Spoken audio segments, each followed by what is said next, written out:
Hey guys, I'm going to try something a little bit different. Anyone that knows me will know a bit about my background as a former Royal Marine, and you'll know that I like to look neat and tidy when I go to work. So I iron my shirts every week in preparation for the next week. So what I'm going to do is use this time for two things. One, to get the weekly job done, and two, to share a little bit of sales insight that you might find useful. This week, it's all about follow-up. While I'm doing it, you might learn a thing or two about ironing your shirts, which you always start with doing the yoke. Follow-up is one of those things that salespeople really struggle with. And it's the key if we're going to build lasting relationships. We put all of that effort into getting in front of people and getting the opportunity to present them. And then what do we do after the event? Our follow-up is sloppy. And what do we mean by follow-up? Well, obviously, first and foremost, we've got to make sure that we action the things that we talked about in our meeting.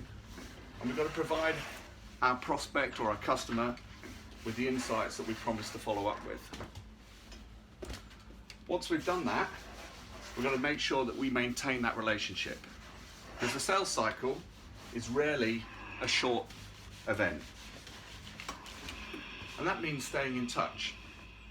So keeping up to date with your contacts, keeping them informed and development about your product, highlighting any interesting insights or research that might be relevant to them, following the fundamentals that we talk about at Revcelerate, which is being useful to your prospect before you ask for anything in return.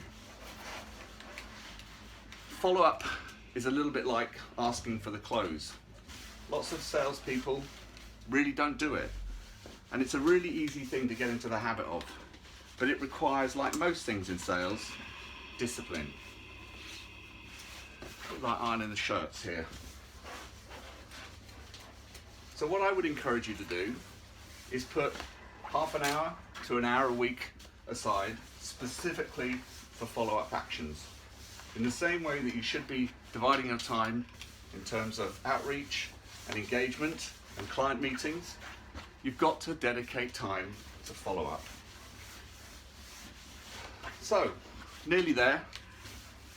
I'm usually a little bit quicker than this when it comes to ironing a shirt, but you get the idea.